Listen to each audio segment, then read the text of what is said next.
যদি এখনই জিজ্ঞাসা করি আপনাদেরকে, বাংলাদেশ ন্যাশনাল ক্রিকেট টিমের টেস্ট অধিনায়কের নাম কি বলেন?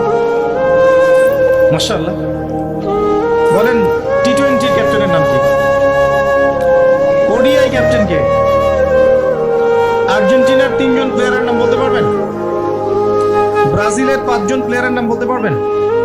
বাংলাদেশের ফিল্ম ইন্ডাস্ট্রির 10 জন নায়কের নাম বলতে পারবেন? বলিউডের 10 জন মহিলার নাম বলতে পারবেন? মহিলা বললাম কারণ বাইরে এদেরকে দেখলে মেয়ে মনে হয়, কিন্তু ভিতরে এটা মহিলা। আপনার কাছে মনে হয় যে মেয়ে, আসলে কিন্তু এটা মহিলা। উপরে যেটা আছে এটা মেকআপ।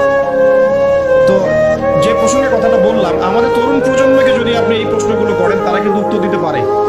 কিন্তু এখন যদি আমি জিজ্ঞাসা করি যে জান্নাতের সুসংবাদ পেয়েছেন এই দুনিয়ার 10 জন সাহাবী, জীবদ্দশাতেই বেঁচে থাকতেই জান্নাতের সার্টিফিকেট পেয়ে গেছেন এমন 10 জন সাহাবীর নাম বলুন, পারবেন কি কেউ? কজন পারবেন? আমি যদি বলি 4 খলিফার জন্ম মৃত্যু বলেন, পারবেন কি? আপনি হানাফি মাযহাব অনুসরণ করেন না? ইমাম আবু হানিফা রাহিমাহুল্লাহর আসল নাম কি বলেন দেখি? কতজন পারলেন দেখলেন? তার জন্ম কত হিজরি, মৃত্যু কত হিজরি বলতে পারবেন? 80 হিজরি জন্ম, মৃত্যু 150, একজন বলতে পেরেছে। দেখেন, বেসিক ঈমান ভঙ্গের কারণ কয়টা জানেন? ঈমান ভঙ্গের 10টা কারণ আছে, কে বলতে পারে? আচ্ছা, ঈমান কঠিন হলো, ওযু ভঙ্গের কারণ কয়টা, কে বলতে পারে? ফরজ গোসলের নিয়ম কানুন। তো বেসিক কিছু প্রশ্নের উত্তর কিন্তু আমরা বলতে পারি না। আল কোরআনে আল্লাহ পাক কতজন নবী রাসূলের কথা বলেছেন? কতজন? 25 জন। কোরআনে কতগুলো সূরা আছে? আল কোরআনে আয়াত সংখ্যা কত?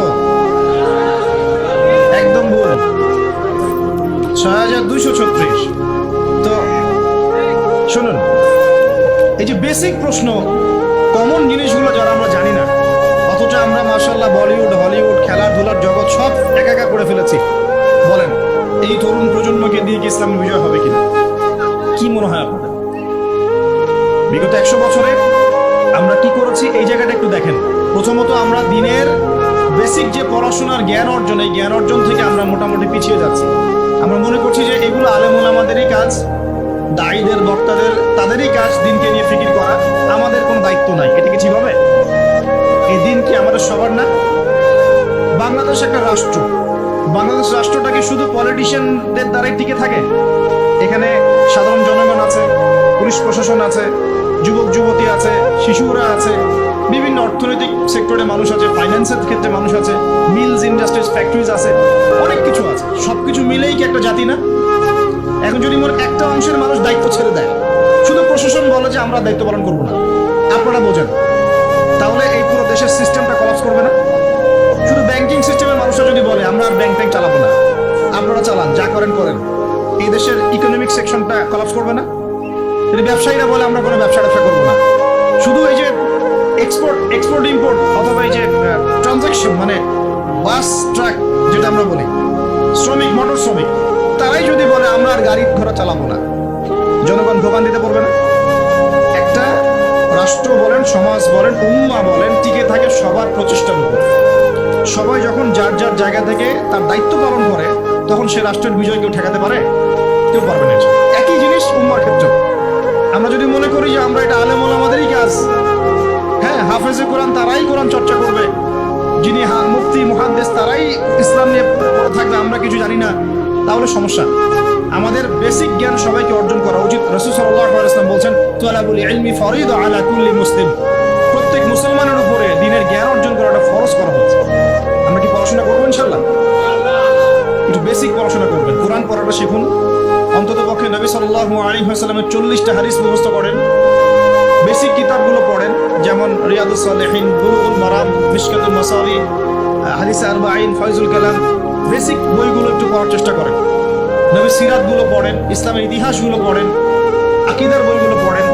এরপরে আপনি কোনো মাসআলায় ঠেকে গেলে ইমাম সাহেব আছেন, আলেম আছেন, মুহাদ্দিস আছেন, মুফতিরা আছেন, তাদেরকে জিজ্ঞাসা করবেন এবং তাদের সাথে পরামর্শ না করে দিন পালন করবেন না, অবশ্যই পরামর্শ করবেন। আল্লাহ পাক তৌফিক এনায়েত করুন।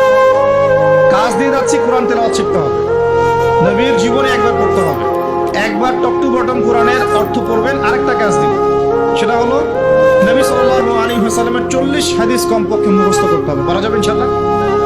1 বছর সময় থাকবে, পারবেন তো ইনশাআল্লাহ? উম্মাহ পিছিয়ে পড়ার কারণ প্রথমত জ্ঞান থেকে পিছিয়ে পড়া। শুধু এই জ্ঞান নয়, আমরা কিন্তু অনেক ক্ষেত্রে বিশ্বে যে জ্ঞানগুলো মানে প্রয়োজন হচ্ছে, যেমন আইসিটি, আপনার medical science, engineering, philosophy, economics, geopolitics, যে বিশ্বকে ডিল করতে যে জ্ঞানগুলো দরকার, এই জ্ঞানগুলো অর্জনের ক্ষেত্রেও কিন্তু আমরা অনেকে পিছিয়ে পড়ছি না? পড়ছি কিনা?